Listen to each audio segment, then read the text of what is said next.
The following content is for informational purposes only.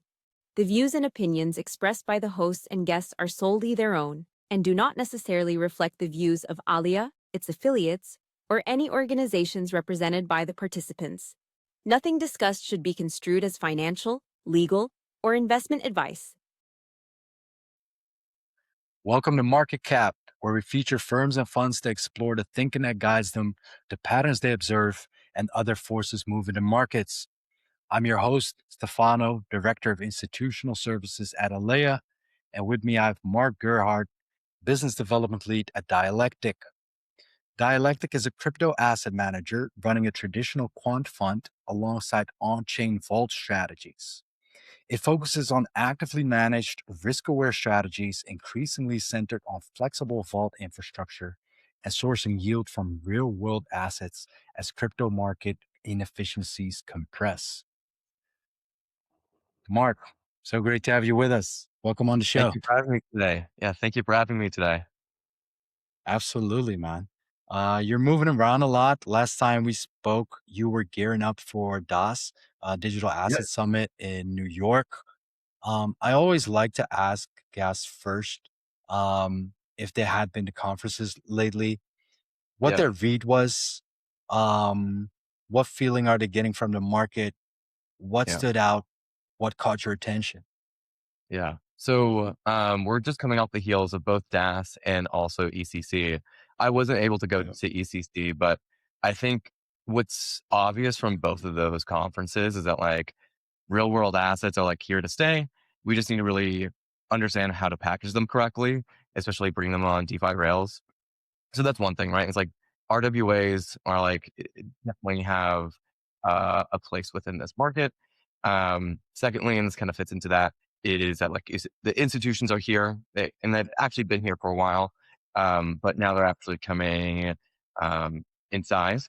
And so it's even though we're sitting in this kind of depressed market landscape, uh, the institutions are actually engaging in discussions. Um, One side anecdote that I heard from ECC is that everyone's unemployed. That was like basically every single Twitter post that was shared about ECC is that like unemployment across DeFi and across crypto is just like at an all-time high.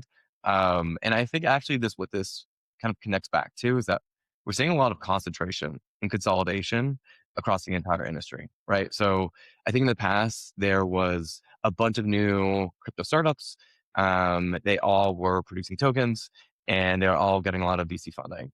I think what we've all seen is that many of these tokens have not performed well. Many of these teams weren't able to execute.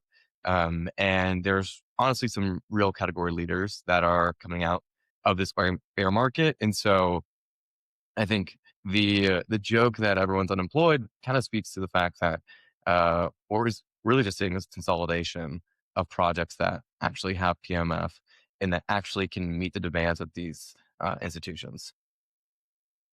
Yeah, absolutely. It's funny. I saw the same thing across the timeline Yeah, and tips and tricks. And one of them was to double down on these type of players, right? yeah, Which in this particular thread were like termed as B2B infrastructure plays, but it's yeah, basically everything touching institutional finance, if you will, yeah, from prime brokerages to market makers to other financial service providers, or more infrastructure type players like custody yeah, providers, etc. So, yeah. yeah, absolutely. Yeah, so there are still chances. You just need to know where to look, right? Exactly, exactly. And you just need to be patient, right? I think what's tough for the crypto market, like the crypto industry in general, is that what we're used to is this incredible volatility and incredible growth speed. But now that we are adjusting ourselves to this like new institutional landscape, like those things just move slower, right? And so we just all need to have this like level of patience that I don't think we've had in the past. And I think that's kind of also what we're saying is that like teams are just, the teams that didn't necessarily pan out may have had like, you know, uh, you know, like great fundamentals and were building something that was genuinely interesting. It's just that when you have to work at the pace of institutions, you run out of runway, right? And Yeah, so that's like that's like a force of physics, right? You can't actually change that. And so I think that's also kind of what we're saying is that like, you know, the world where crypto is just a bunch of startups, like just doesn't really work out from like a dollars and cents perspective when we're now moving at this like slower institutional pace. absolutely. They're playing the slow game, and it's all about Yeah, patience exactly. and Exactly. positioning well. Yeah. Mm, talking about positioning well and a long track record. Uh, you yourself have been Yeah. at Ajin, the payments processor, then Yep. Coinbase, Optimism, Morpho. I'm seeing a very interesting trajectory from Yeah. outside of crypto to Yeah. sort of a central exchange to a layer two infrastructure to Yeah. actually real DeFi. And now you're at a fund. Was Yeah. that premeditated or is that one of those things that kind of seem to make sense in hindsight? It only makes sense in hindsight. Like, if you would have told me like 6 years ago when I was working at a payment processor based out of the Netherlands, that six Yeah. years later I would be working at a Swiss asset manager, I would have told you that you were crazy, right? Like I had no idea that this is what my career would look like.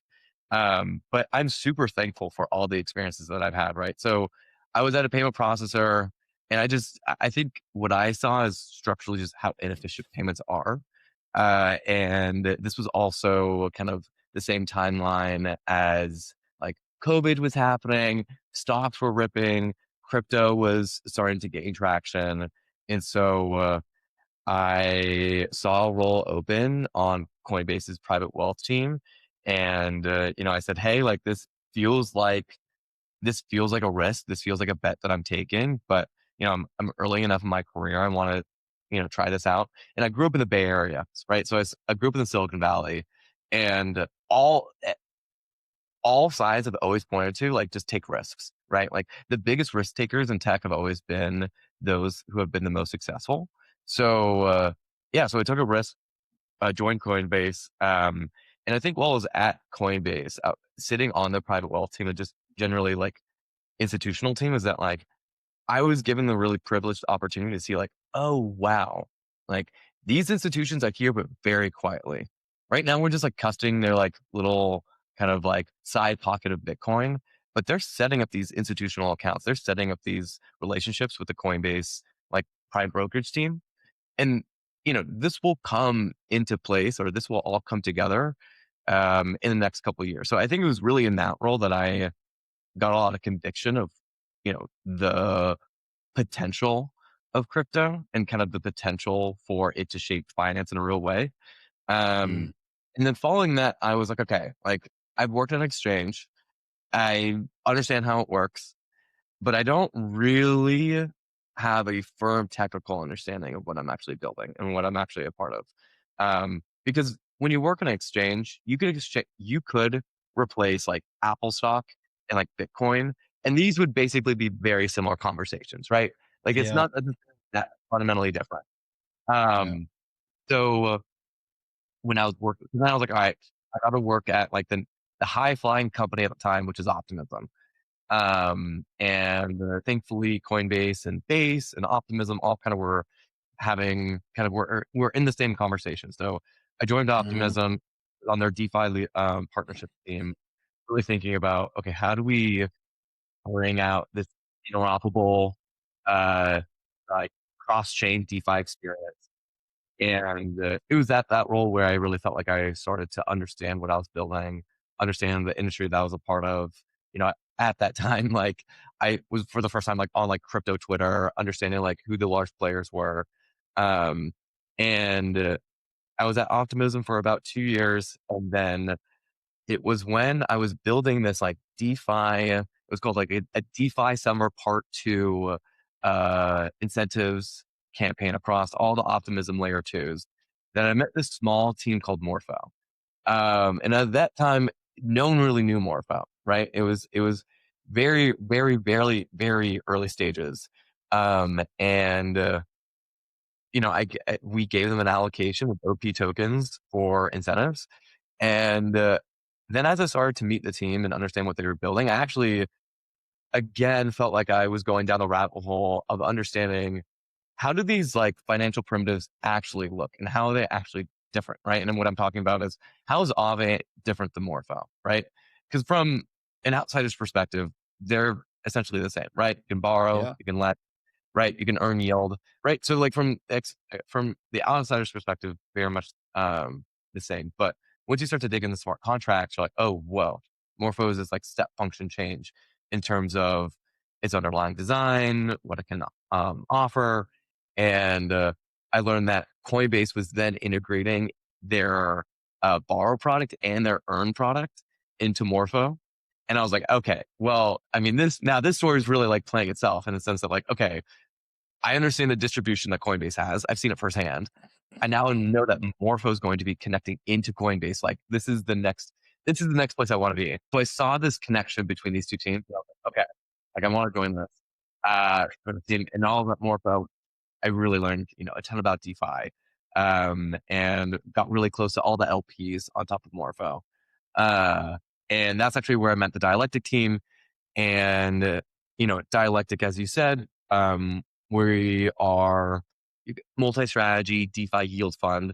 And so we place our capital across Morpho, Aave, DEXs like Aerodrome and Uniswap, and also just doing some, arbitrage strategies like our, cash and carry trades, on Hyperliquid, and just kind of we have our capital kind of many different places. And so I was like, all right, well, that just feels like the right next place to be.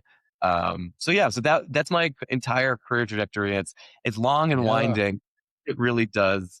It shows that but I think though, like my story is not unique in the sense that everyone's story in crypto not like is very unique, right? Like no one has like a traditional career or traditional kind of trajectory of why they are in crypto.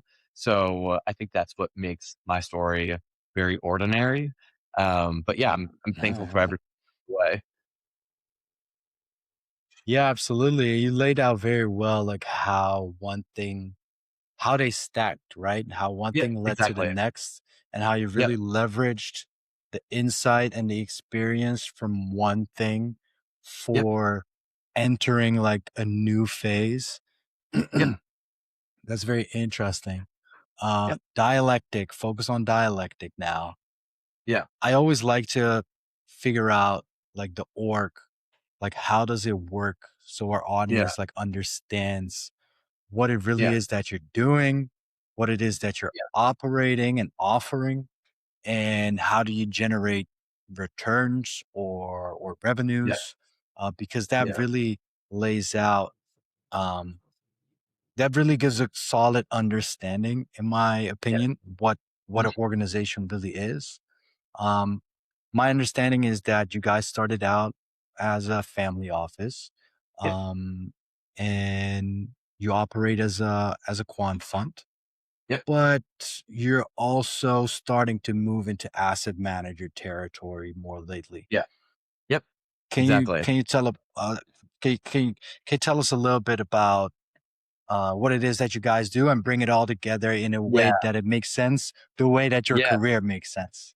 Yeah. Yeah. Yeah. Yeah. So I can expand on share. So it did start off basically as a family office for Ryan Zerair. Just some context on Ryan. He was the CIO at Polychain. It was one of the large kind of uh, VC/hedge fund type financial institutions. Yep. It was like premier one in 2017. And I think when it was DeFi summer, I think what he saw and what he correctly identified is that there's some real yield opportunities here, right? DeFi is an extremely inefficient market, and having a very inefficient market means that there's kind of asymmetric upside that you can capture. Um, but the thing is that, you know, while there insane returns to be had in DeFi, especially in DeFi summer when Dialectic started. What is crucial is actually to manage the risk, right? So no one cares what your returns are if the next month you're going to blow up, right? And if you don't have the resources and the infrastructure set up to manage risk, right? So we've been very intentional since day one of sinking like a disproportionate amount of resources into managing risk. I would say that we spend like 80 or 90% of our time just thinking about how we can manage risk and make sure that we are always aware of kind of the traps that funds typically find themselves in. And so on a day-to-day basis, right? Like what does our fund actually look like? So we have we have actually 4 funds. We have a Bitcoin fund. So that's like a typical you put down BTC as collateral, borrow USDC, and then do yielding strategy on top of with USDC. Bitcoin yield is kind of it's at this point very immature, and it's not necessarily I think mature enough, or the yields aren't necessarily attractive yet for our LPs, and so that's why we do this type of carry trade. We have 2 ETH funds, so we have one ETH fund that it's our original ETH fund, I guess you could say, called Moonphase, and then we've actually spun out a new Ethereum fund called Ellipse. And Ellipse is actually tied to a DApp called GameSquare. And so, because it's connected to this publicly traded company that holds Ethereum on their balance sheet, it's a very conservative strategy, right? It's like us just like looping EtherFi, ETH, and ETH on Aave, right? Like that type of trade, right? Like these are like large protocols. We're not necessarily chasing yield for that fund. We just want to produce like reliable returns, especially for like a publicly traded company, right? And then we have a USDC stablecoin fund. And so I would have to say our stablecoin fund is probably the most fun fund to work for, just because the yield opportunities on USDC, or I shouldn't say USDC, but because we deploy across many different stablecoins, but the yields for stablecoins are terrific, right? Like even in comparison to T-bills, right? I mean, we've seen these two things converge, right? But the a stablecoin fund is always going to, from a pure yield perspective, look better than an ETH or BTC fund. And so that's why for my role, where I look to see where we can allocate our stablecoins, it's fun, right? Just because you can kind of uncover new yield opportunities. A lot of teams are offering yield on stablecoins just because it's the easiest asset to offer yield for. And funds like ourselves, like how there's not all things being held equal, there's not a lot of volatility of these stable coins. I think recently, though, unfortunately, we've seen some exploits where some stable coins or dollar pegged assets have experienced, I guess you could say, volatility. They depegged. So you have to be, again, really mindful of risk. But yeah, so that's kind of the overall construction. And as I said, right, we're deploying across perp dexes, AMMs, lending protocols. And genuinely, I think the thing that makes us interesting is that what we've built, not only from the yielding side, but just like the risk management side. So we have, for any single position that we're in, we've actually started to map all the interdependencies of that one position. So what that looks like in practice is, okay, let's say I'm lending USDC to a Morphaball, right? What are all the interdependencies of that, right? What chain am I on? What oracles am I lending against? What collaterals am I lending against? For those underlying collaterals, what are they gaining yield on? Are they like what is what is the risk of those underlying collaterals? And I think for us, like, and this is a bulletproof infrastructure that we like monitor day in and day out. And that's proven to be incredibly useful. Thankfully, we were able to spot in real time, essentially what was going to happen to stream finance.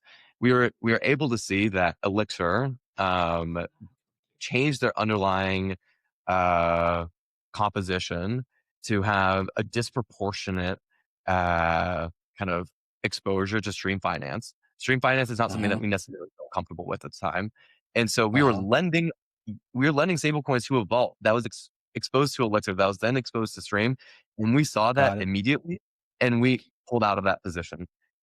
Week later, Stream Finance blows up, Elixir blows up, and I think it was that was actually the week that I joined Dialectic. Is all Wow. these things were blowing up, and I was like, one, this is because this is like our own LP's capital. If we didn't catch this, like this would have been a bad day for Dialectic. But it also Yeah. made me feel so just happy to be at Dialectic and at the company, just because we have put the resources and put the time and have the people in place to make sure that we're being stewards of our LP's capital, and so that we're not Yeah. going to be exposed to these things. So yeah, it's a little bit of flavor about what Very we do and powerful. we Yeah. focus on. Very, very powerful illustration. And we're gonna get a little bit more into exploits later on in the show as Yeah, well. I think you did a very great job as well as to explain how because of the nature of managing a fund, if you're yeah, doing a good job at it, yeah, you're naturally doing risk assessment work. So it naturally, yep, you become an asset manager for yeah, yourself first. And once you have exactly. that skill set, you can apply that elsewhere, right? And I believe that's what you guys have been getting into Yeah, more lately. yeah, Although I always like to ask teams like what constraints are they operating under, right? Because yeah, it gives you it's really insightful to see how teams respond to certain constraints that they need to operate under. I believe from our yeah, prior conversation, one of those constraints for you guys was yeah, that when it comes to vaults, there yeah, were some limitations yeah, still that made you guys hesitant to step in this curator game.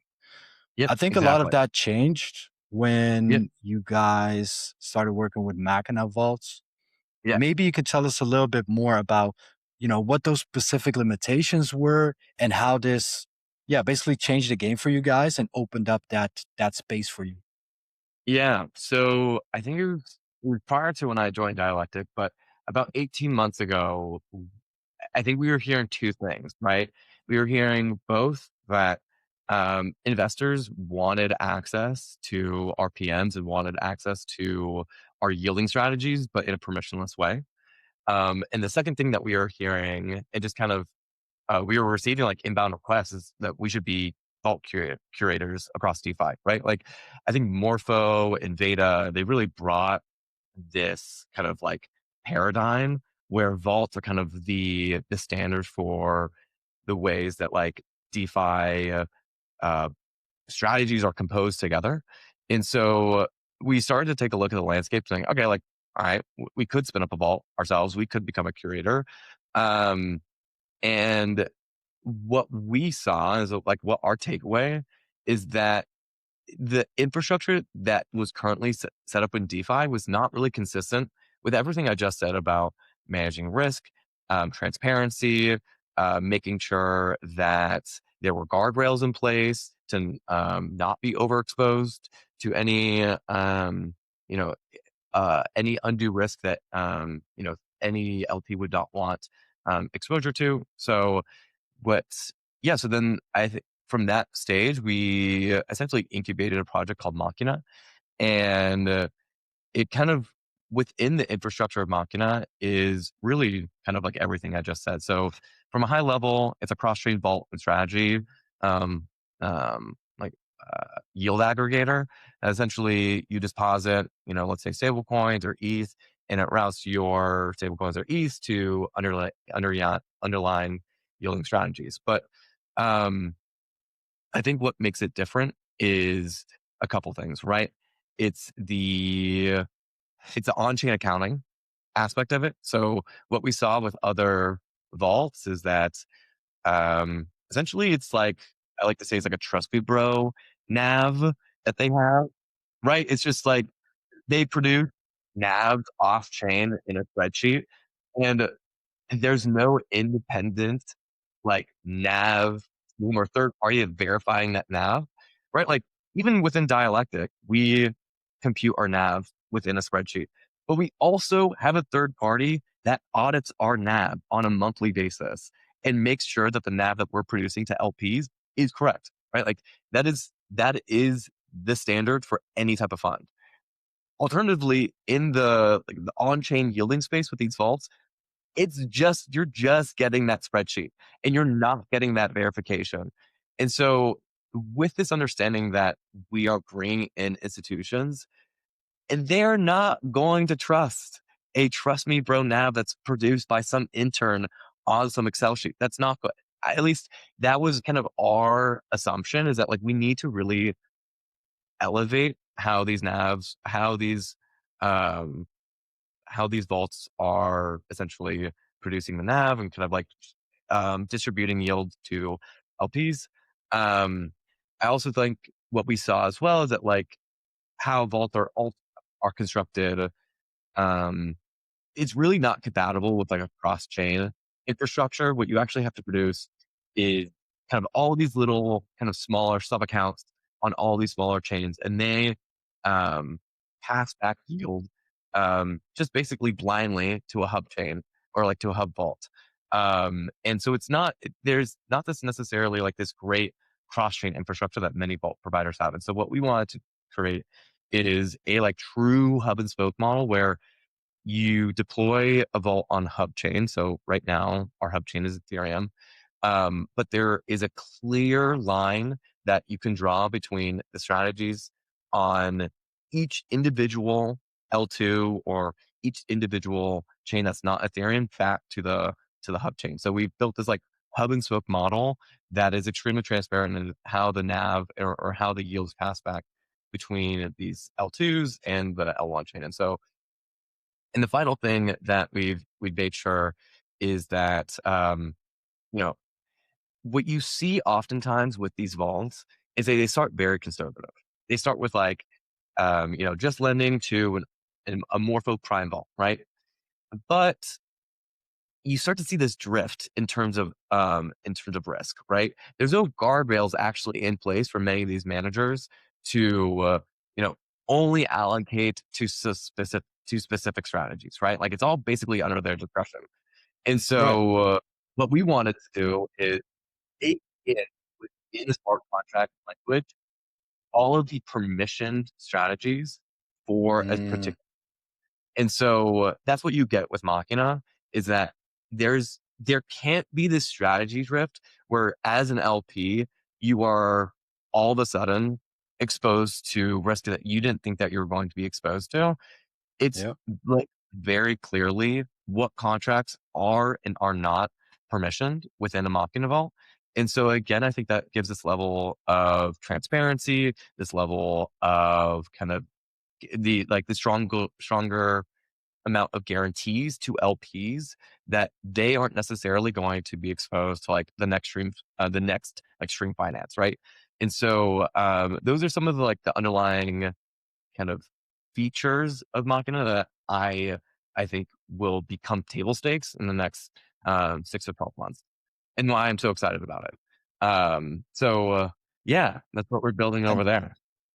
absolutely, that makes a lot of sense. So better accounting basically is what I'm hearing, and Yeah, a way to hard set the parameters, which exactly. makes a lot of sense given what we were talking about earlier. It's how a certain level of institutions, we talk about institutions a lot in this Yeah, industry, but that's like a very amorphous term almost, of course. in this industry at least. But if you're Yeah, talking about serious institutions in the traditional sense of the word, yeah, they really they simply cannot operate on this sort of like trust me bro type accounting yeah, as you exactly. termed it. Yeah, Even if they would want to, like yeah, they are under obligation to show yeah, certain materials, right? So exactly, exactly. And I think that kind of naturally leads to my next question about counterparties, the type of counterparties that you deal with, Yeah, because, and you kind of allude to this, right? Like usually when you talk about like about vaults, they're permissionless. Everyone yeah, can deposit into them. At the same time, you guys have a background as a family office. So yeah, that's a very formalized LP structure. yeah, I'm curious, like what does the mix of LPs look like for you guys currently, and yeah, how do you manage like the almost contradictory nature of it? yeah. If it's how I just illustrated for you guys. Yeah. So I think I would frame our counterparties in like kind of like two separate ways. One is like from the more like fund admin or kind of fund admin perspective, our counterparties are of course our LPs, and our LPs are across Europe, U.S., Asia. There's a couple Swiss banks that are LPs of Dialectic. Um, there's also a lot of just like quote unquote like friends and family LPs that we have just met across the way. Ryan has been in crypto since 2013, so he's definitely met his fair share of founders across the way that trust Ryan and trust the brand that he's built and the kind of team he's put together. So from the traditional sense, those are our LPs, but and those are our counterparties there. But my day-to-day counterpart is actually the protocols. Right? It's the underlying DeFi protocols that we are deploying capital into. Um, and so from that perspective, right, like there's a human layer to it, right? There's who's running these protocols, who are the curators of these vaults, what assumptions and what risk decisions are they making? And then secondly, it's like the actual protocol itself, like how is it designed? Like uh, what is the some of the like the architectural like details, right, of this protocol? Will it behave as expected, right? And so I think there's a couple different kind of like counterparties that you always need to be mapping, and like what each of those counterparties really need, right? Like LPs need consistency and they need security and they need to like go to bed at night knowing that Dialectic is like managing their money well. Because for a lot of these folks, like this is their nest egg, right? They've given us their BTC. They have given us their ETH that they got on the, from the ETH ICO. And so for them, it's like they've entrusted um, us with like a fair amount of responsibility. And then from my side, right, like on day to day, just making sure that I always have a pulse on, the stability and strength of these protocols and also the people that are running them. Because, should we kind of lose track of that, it can easily turn the other way. So I think that's how I would map out counterparties. Interesting. That that that lays out very well like how you operate on a day-to-day basis. Yeah, And yeah, keeping a finger on the pulse. That's an interesting yeah, way to put it, right? You need to be in touch with the ecosystem, with the industry, with people yeah, out there. Yeah. yeah, exactly, exactly, exactly. And one way that we do it and how we keep our like finger on the pulse, is through like two separate means. One is we have a Hypernative integration. So should there ever be some type of exploit that's happening in real time, we can actually front run that exploit, and we actually call it like defensive MEV. So we can make sure that we withdraw funds prior to the before being exposed to the risk. And then Yeah. secondly, we've started to map out all the contracts we're already deployed into, and should a team like change a multi-sig, we're aware of it, right? Like this happened yesterday. A team, just as a part of like daily maintenance, right? They were kind Sure. of changing the signers or some underlying like multi-sig structure. And we're aware and we just reach out and say, hey, like, could you walk us through like what's changing here? And I think that is something that like any fund that wants to operate on chain needs to do, because it's sometimes these smallest of changes that can make like the biggest of differences. Absolutely. And you touch on a topic that we were going to come back to Yeah. anyway, the recent exploits. You mentioned hypernative, real-time threat monitoring, right? Yeah. That was part of what contained maybe part of the exploits recently happened as well. So Yeah. yeah, shout out to hypernative, I guess. But Exactly. what can you shine your light on the recent exploits, because this real-time threat detection is an interesting factor, but there's so much Yeah. more going on here. What is your view on the recent the recent string of exploits in the space lately? Yeah. And I'm not going to try to do any of like grave dancing on protocols, just because like, of course, it's like a really tough time for protocols and also like the affected users. But yeah, what we've seen in even the past like couple weeks, what comes to mind is like, I think the two protocol exploits that come to mind are Resolve and Drift, right? Yeah, Um, it is what's interesting is that the contracts behaved as like the contracts behaved as expected. And in both cases, there's threads of social engineering that happened. yeah, What I actually think was the most surprising story was actually what happened with Drift. I don't know if you read into this, but for six about months, yeah, they for 6 months, they were working with this team that was technically like, or what they said was like some like, you know, some type of small kind of like hedge fund shop that was like trading on top of Drift. They were becoming core contributors to the team, and one they, million deposit. yeah, exactly. They had a $1 million deposit, right? They were meeting with them in person, and then I think it was, they sent some type of message saying, "Hey, we're building this new wallet. We want you guys to check it out, just because we think that you're going to give us great feedback." And so they like downloaded this like program into Terminal, and this was able to like compromise a computer that then compromised a key, and you saw kind of what followed that. And that's the one thing, or that's one of the things that's really hard to protect against, right?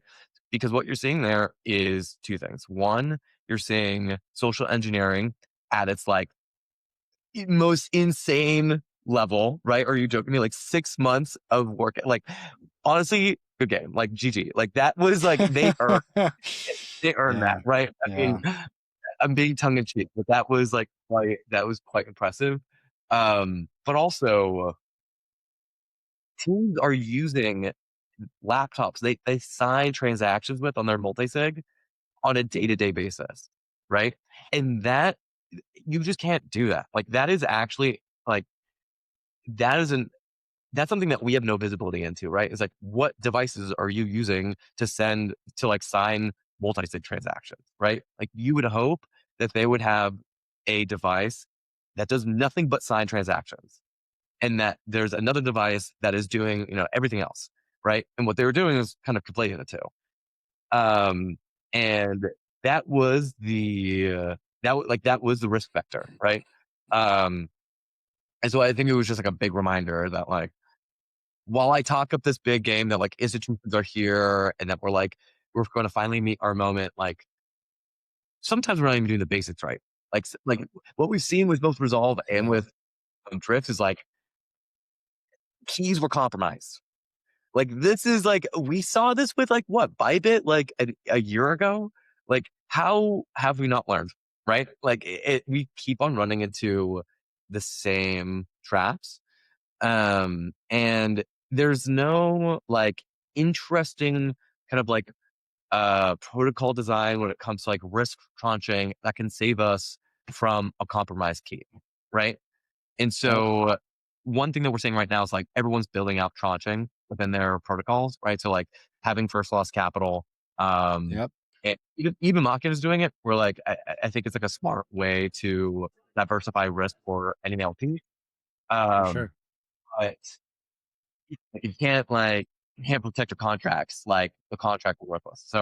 Um, so yeah, so the recent exploits have been really eye opening and really depressing. But yeah, I think it's a wake up call for everyone, right? Like we need to be better. Absolutely. And it's ironic, but it's stupid. But it reminds me of my time in corporate Yeah, where, first weeks on the job, you're being run through these like mindless I know. online courses Yeah, about social engineering and managing your passwords and stuff like that. But exactly. like, that's the type of stuff that as you rightfully pointed to, like there's a reason those corporates have Yeah, those practices implemented, right? of course. Um, and as stupid as it sounds, that's what it comes down to now, repeatedly, again and again. Another point I want to tie this into a question I want to ask you is like, how Mhm. is this impacting yields? Is there an impact? Is there a Yeah, relationship? Because earlier on you said, yeah, there was a time when yields in DeFi were incredible. yeah, Now we're in a situation where everyone's saying like, oh my God, yields are so compressed right now. We're yeah, barely getting the risk-free rates. How can that yeah, be when there's like clearly there's so much yeah, risk that you're being exposed to? yeah, Like one, I suppose, like what's the impact of these exploits on these yeah, yields? And two, why how come that they can be so low when we're taking all that risk? yeah. So you call a really good point that like lending right now against BTC in DeFi for many institutions doesn't make sense. Like from a pure risk adjusted perspective, just buy T-bills. Like if you're going to get 3% on Aave, you might as well just buy a T-bill, right? Like what are you doing? It's like they're both equally liquid. Um, so that I think is why you start to see tokenized private credit becomes something that people have really Yeah, started to talk a lot about. And we ourselves are really excited about RWAs in general. And I think we've started to really um, start to like put together like the early components of what like an RWA vault might look like on Machina, right? That would actually produce like a leverage exposure to some of these RWA assets. Um, but I think what the tough thing is that like we almost have to see like a barbell distribution in terms of the yield opportunities. On one side, you have incredibly liquid very low yields, right? Like, and you have like, and this comes from like lending USDC against Bitcoin on like Morpho or Aave. And then, or also like some of the like highly liquid RWAs like Biddle from BlackRock. And then you have all the other way side, on the other side, you have like tokenized private credit, which is very high yielding, but also, uh, extremely long duration, sure. right? In terms of like Yep. redemption, right? And a lot of kind of like obscurity in terms of what your assets are being like lent to, right? And so what we've started to see recently is that like, oh, like these private credit funds aren't doing so great, right? Like they're lending their capital to SaaS companies that are right now being completely disrupted by AI. And you know, TBD on whether or not they're going to be able to kind of like repay their loans, right? And what we're seeing right now is a lot of gating from, these private credit institutions or these private credit funds that are like stopping withdrawals, essentially. Is that where we're seeing like across the board, even within TradFi, right? Um, and so what I'm waiting for is actually this middle layer, right? Where it's like high duration, like or like high yield, short duration RWAs. This can look like high yield corporate bonds, CLOs, like short duration credit, generally speaking. Like these are the type of instruments that we haven't seen yet, but I actually will think um, it will bring DeFi and bring institutions in because they'll be able to recognize like, oh, like this makes sense. We can price this risk. We like the liquidity structure of this asset because even ourselves, if we start to think about, oh, we're going to like build out a yielding strategy using Apollo's ACRED. We think Apollo's a great team, but Hmm. whatever will across the board is yeah, the liquidity issue of any of these private credit assets is really tough to manage and really tough to build around, right?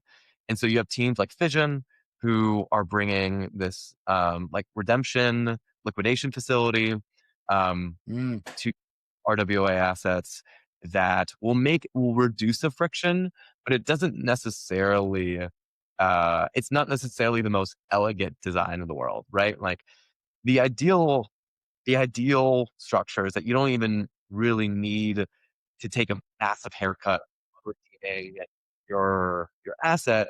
You can just, within 2 to 3 days be able to redeem it with no haircut, right? And so that is where I am waiting for us to get to. But as I said at the top of the call, like Rome wasn't built in a day, right? The Wright brothers, they just the fair. first day they flew doesn't mean that we got like the next day we had like commercial airlines, right? Like we have to wait for these things to come together. And so it's just at this point with this market, it's just staying alive. It's just waiting for Yeah. these teams to Yeah. come together, together these Yeah. components, just so that you can make the next bull run. And so that's kind of what we're banking on and kind of what we're focusing on. Another thing I heard was secondary markets. Teams trying to Yep. spawn up secondary markets for these types of assets. What are your Yeah. thoughts on that? Yeah, so I think that's basically what these secondary markets look like is just like there's teams like Fission that essentially allow you to like batch redemption requests and then through the use of a flash loan be able to get users their funds back. Of course, depending how close or far away you are to the like redemption cycle, Yeah. that Yeah. is how much you're going to that's how much like of a discount or like how much of a premium you're going to be redeeming your assets for. And so it essentially is like they're essentially providing like a market making service for this. Um and I think I'm so glad that teams like Fission are coming into place. And there's many other teams that I'm just mentioning Fission at this point, just because I've had the closest discussions with them. But um, you know, most ideally, right, is that you will be able to swap these assets like in an AMM, right? Like on a DEX pool. Um, but that's like the design of these DEXs aren't necessarily compatible with at the moment these RWA Hmm. assets. So Yeah. you don't get this like immediate like deep liquidity. So we're still finding our way, right? But you are starting to see these teams who identify like the real business opportunity to be that secondary market. And there's like real yield for many of these teams who want to be that counterparty to be that redemption facility. But there's also a bunch of Hmm. risks that into being that redemption facilities. Like, okay, what if you get a bunch of redemption requests and like, you know, the underlying yield, like the underlying assets within these private credit funds are like going like, are tanking, right? Like you do not want to be left holding the bag here. But that's also the risk that these teams are taking and they're going to price it accordingly. So, yeah, so we're starting to see the Interesting. very early innings of these secondary markets, but they're by no means what the secondary markets look like for, just like swapping BTC or, any short-term T-bill. Of course. Of course. That's understood. Good musings and observations on the markets and what's going on in the industry right now.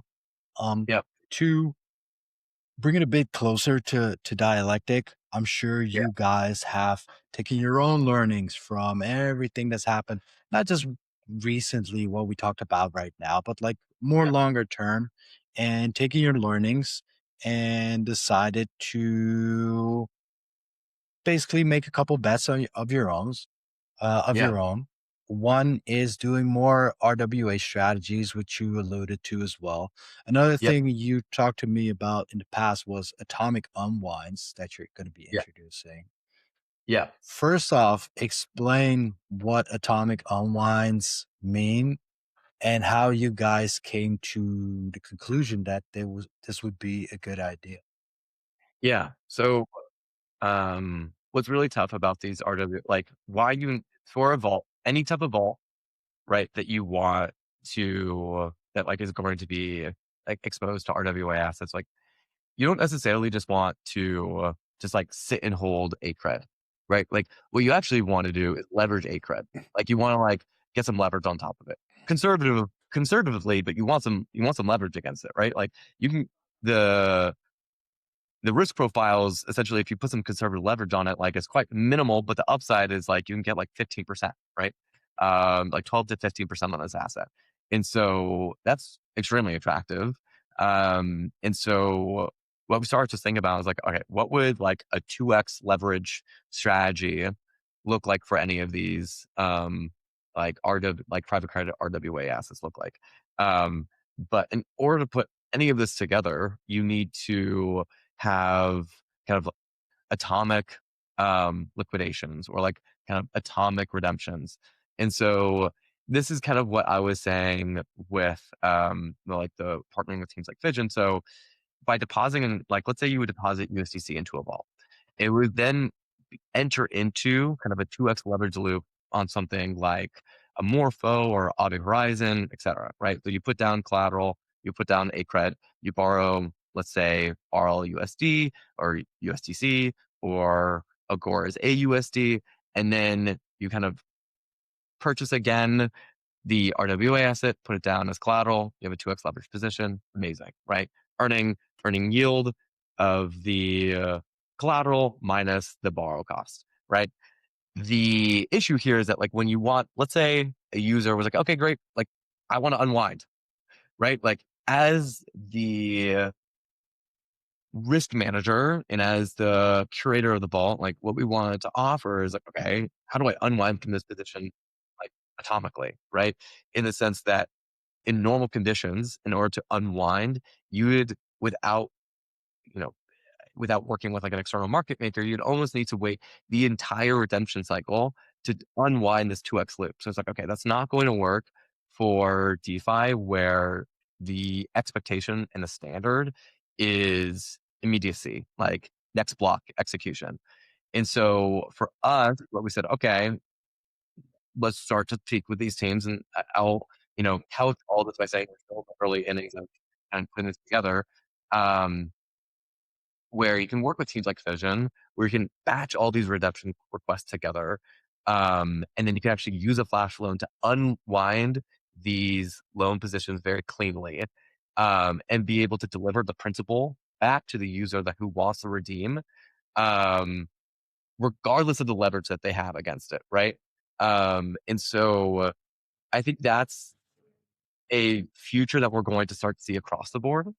And the other thing that I think that we've realized is like you can't necessarily have one single, like you can't have a vault that's exposed to all of these RWA assets like at one time, right? You can't have a vault that's like, I'm going to have exposure to private credit and also T-bills and also like high yield corporate bonds. Like it doesn't necessarily, it's not like a super clean implementation. And so how we're imagining these things come together is like, this would be a private credit vault. This would be a T-bill vault. This would be a corporate bond vault.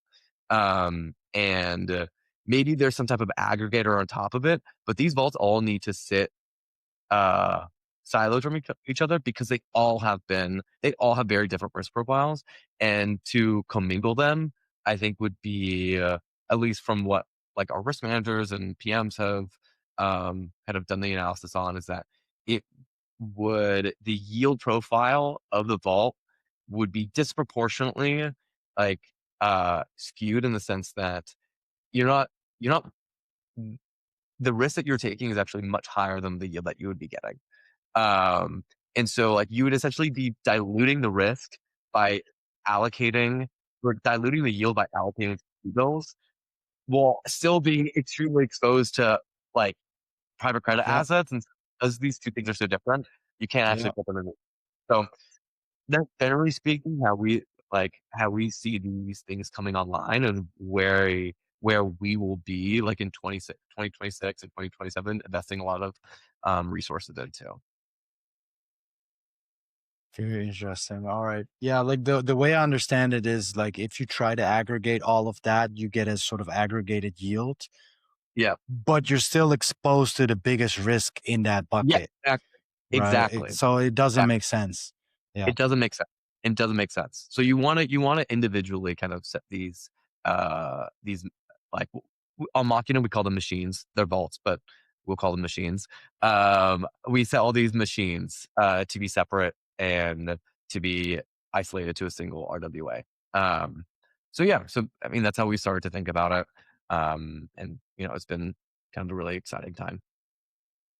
Fascinating. I really appreciate how you guys like try to take an approach to, Yep. yeah, this sort of meta that was starting to like settle and Yep. still try to come to it with new ideas, Yep. innovations and improvements, right? So Yeah. that's all from prior learnings and experience.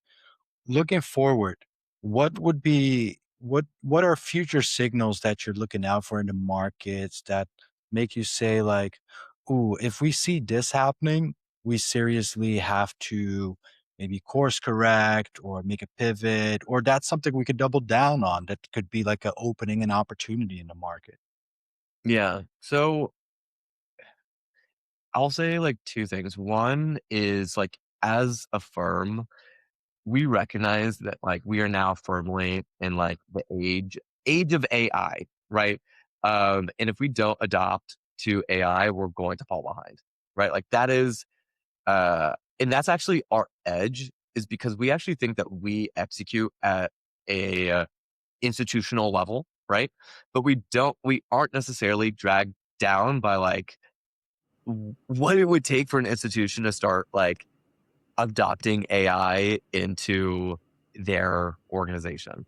And so for us, what we started to play around with, and I think 2026 will be really pivotal for us, is that like we started to take a look at like AI automations when it comes to rebalancing portfolios, or AI automation when it comes to spotting new yield opportunities, or AI spotting like contagion risk in real time, right? So I think for us, like that's something that we recognize that we need to do, and on a monthly basis, Dialectic actually has AI hackathons. And so the entire team goes into the office on a Saturday and we basically like lock ourselves in the office from like 9 a.m. to 8 p.m.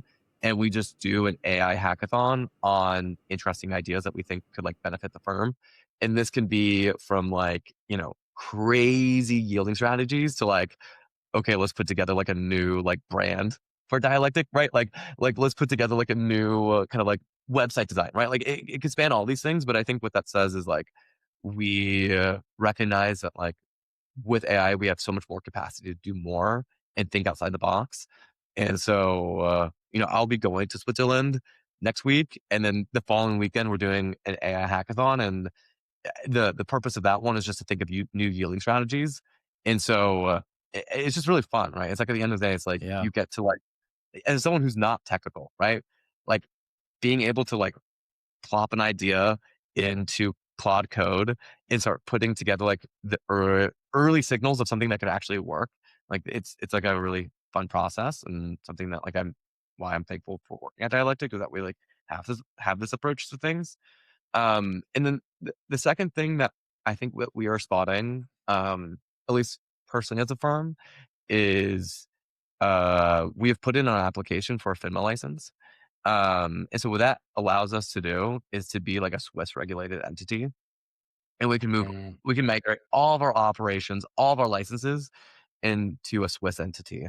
And I think really what this unlocks is like we're no longer like with this future, like we're no longer just like a crypto native fund like based out of Cayman that has a good track record. Like we are like a licensed firm based out of Switzerland.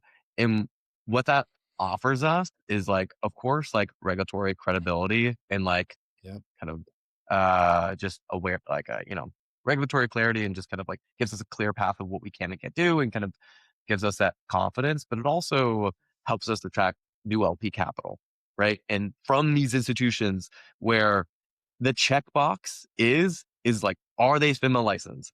And like that is just a checkbox that many of these these Swiss institutions need to check, or like just Yep. the institutions generally, like, are they licensed like with Yep. this particular license? And for us, it's just like, we've done the work in 2025 to put together this like huge application to do this.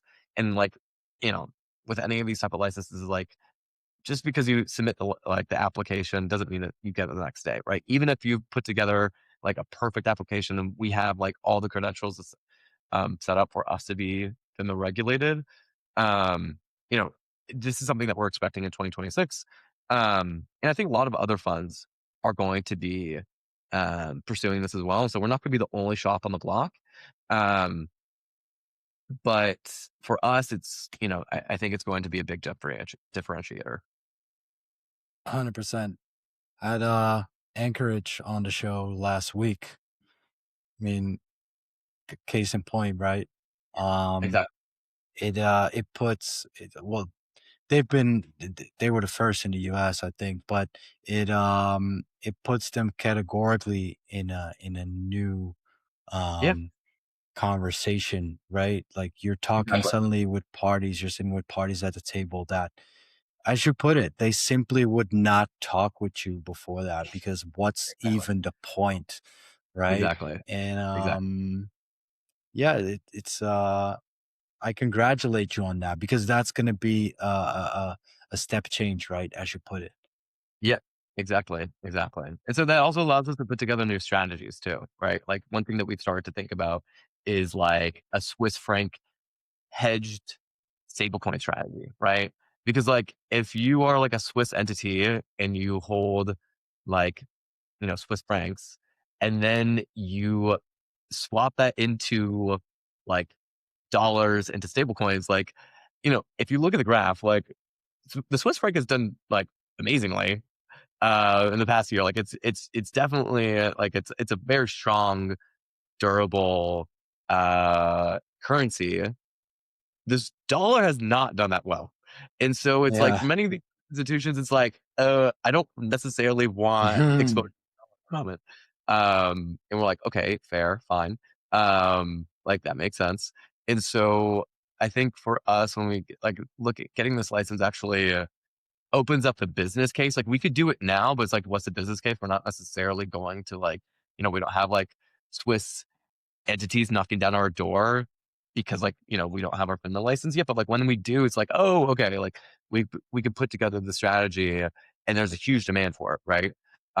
So yeah, I think that's kind of the some of the bigger unlocks that we'll be able to be able to have. Exciting times. Definitely. A lot going on with you guys. Yeah, Pushing into very exciting territory. Bringing some yeah, innovation to this space as well. What are places that people should go if they want to continue a conversation here? Where yeah, can you best reach out? Can they find you on LinkedIn? Can they find you on X? And where yeah. can they find more information on Dialectic? Yeah, so you can find more information about Dialectic on our website, but I would have to say our website is a little bit, it's like purposely just like kind of obscure. It's just kind Mm, of like one of those, it has like that's why they one should thing. get in touch with you.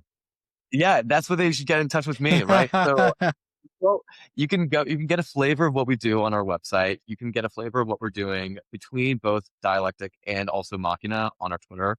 And I believe it's like our Twitter's like dialectic underscore group. You Yep. can reach out to me via Telegram or also Twitter. I'm actually super active within like Twitter DMs when people want to reach out. Um, and so that's probably the best way to get in contact with me. I'm at basically like every conference. And if you know anyone, any of the teams I've been at before, so anyone at Optimism, Morpho, Coinbase, you can probably get in contact with me through them as well. That's the benefit of kind of being across the industry, is that you build out like, a broad network. And so I feel like I'm always one contact away from anyone within crypto, which is actually it makes working in crypto interesting and also makes it still feel like a community. Yeah. So that's how you can reach out. And I'm extremely responsive on Telegram, like to an unfortunate amount. So uh, you'll always be getting a response back. That's good. That's good. People can always find you. Amazing. Definitely. Cool. Thanks. Awesome. Well, thanks for having me on. Awesome. Mark, it was really good conversation, man. Really went in depth. Mhm. Yeah, very insightful. Very timely about everything Mhm. going on in the market right now. Very relevant. So I want to thank you for all that. Of course. Yeah. It was a pleasure. Super fun conversation. Likewise, man. To our audience, we hope you enjoyed it as well. This was Market Cap, where we feature firms and funds to explore the thinking that guides them, the patterns they observe, and other forces moving the markets. See you on the next Market Cap. If you enjoyed this episode, you can find more of our research in the following ways. For in-depth reports, many publicly accessible, join our research platform. For protocol and market summaries and highlights, subscribe to our newsletter. And for our next episode, follow us on X and YouTube. All links in our bio.